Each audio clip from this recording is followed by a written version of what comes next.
Let's move into Billy Napier and his fate at the University of Florida. It's looking bad right now after this recent loss to USF, and they've got a gauntlet the rest of the way. We just talked about Kalen DeBoer.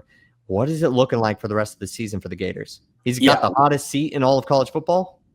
Yeah, I think easily at this point. I mean, I know Kalen DeBoer is like definitely up there, but this loss just puts it into perspective so much more because they not only drop out of the rankings, but they play 3 of the top 7 teams in the nation, and one that was literally the number 1 team in the nation going into week 1, which is now 7, Texas. But they play at LSU next week. They play at Miami the week after that, and then they play at Texas the week they have a bye week in between, but still, or they play home against Texas, but that's probably not a winnable game either. Obviously, they have DJ Lagway, they have great recruiting classes, but at some point, Billy Napier, it's going to be about wins, and you are at University of Florida. Like, there's always going to be a tough schedule. You guys play in the SEC.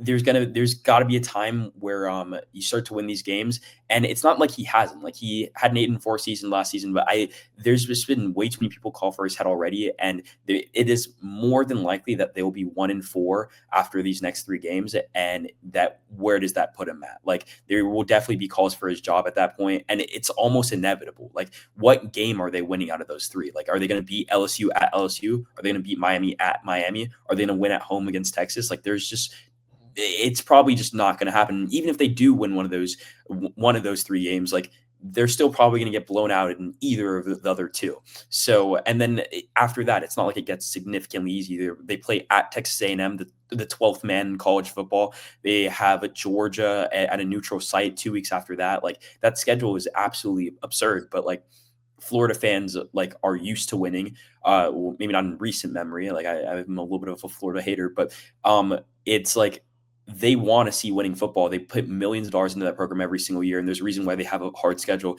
They want those tough games, but at what expense? And it might be at Billy Napier's expense, because I don't see him lasting beyond this year, especially if they don't. Even if they make a bowl game this year, it could be wraps for him. If it's like a 6-7 or 7-6 type of bowl game this year, maybe there's a conversation about it, especially like how recruiting is shaping up to be. 20-20 during his tenure with Florida, 10-14 in conference. That is looking really bad. People have been pointing to this schedule for like since before last year started. Everybody was pointing that this schedule is going to look really, really bad. And it also just so happened that USF has its best team in a while. And of course you lose to them in that sort of fashion. We just, I opened this with Kalen DeBoer. I mean, shoot, would you rather play your FCS opponent in week 1 or week 2? Because now Billy Napier's getting he's getting the brunt of the media, and that Long Island dub feels like a light years ago. So that genuinely felt like it's essentially just flipped. Both of these teams played really tough, like all of a sudden really good Florida teams, from Florida State and USF, and it kind of comes out of nowhere, and they both played FCS tune-up. So I don't want to make too much of an overreaction, and I also don't want to say that they're completely dead and out of the water, because they did rally last year and put together a pretty good year.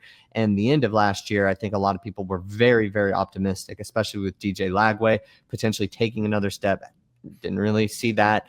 I haven't really seen that just yet, but I think there's still some hope. But yeah, he's on the hottest seat possible, and I don't know if anything under 8 wins saves it here, especially because he's been now the head coach. This will be his if he makes it through the end of this year, he would have had 4 years. And I think a lot of people look at that and they say, you had a shot. Not a lot of people feel sorry for a coach who had 4 years to turn around a program. I mean, anything else maybe lower than that, you can make an argument, especially where you take over. Like at what point? But this is looking rough. But I really don't want to count them out just yet.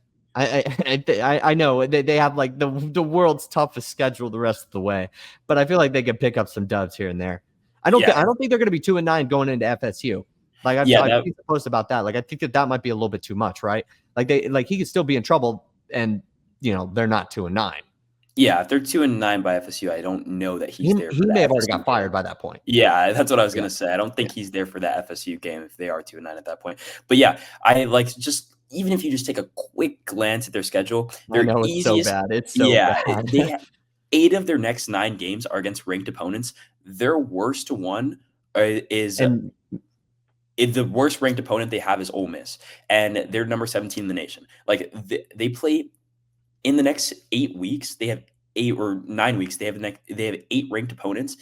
8 of the top 17 teams they're playing against. Like that is just genuinely so absurd. And then they come off of just playing the number 18 team in the nation. So they'll have finished with, if the season ended today, they would have finished playing 9 ranked teams out of a 12-game schedule. Like that is like an impossible task for almost anybody, but still, like it is just unfortunate the situation he's coming to the season with, because he's been on the hot seat since last year, and it's just unfortunate. That job is a little bit unfortunate because like we've seen it before, like that Florida job is hard to keep because of the fact that they do play a hard schedules every single year, and it feels like from years on end now, at least for the last 2 years, we've gone into the season saying, damn, that Florida schedule is tough, and it has been. I wanted to circle back to your point. I know a lot of different shuffling can take place in the top 25, but they might get a quick addition to make it one extra ranked team, and that's Mississippi State.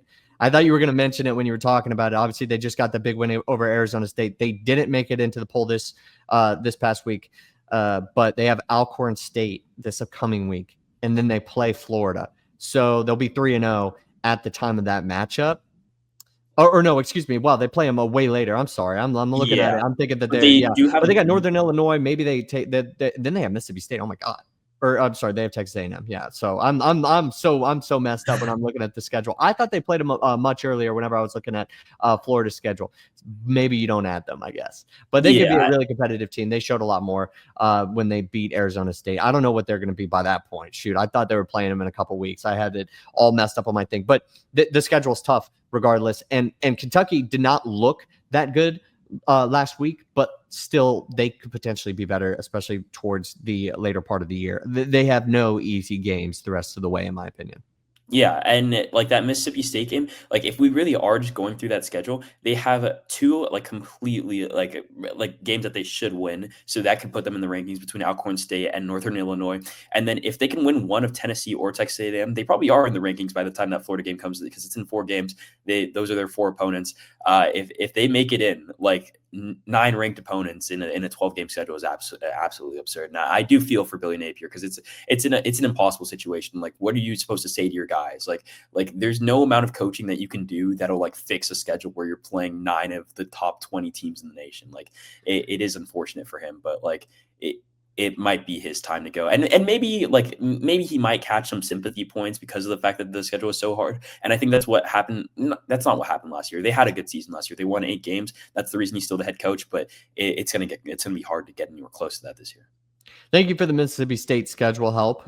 We're both right. I think they could potentially be ranked. We'll see if they win either of those games against other ranked teams before they play. I'd imagine he's still got a little bit of a script from last year, because they were in trouble last year too, and they kind of turn it around. So maybe he'll use that.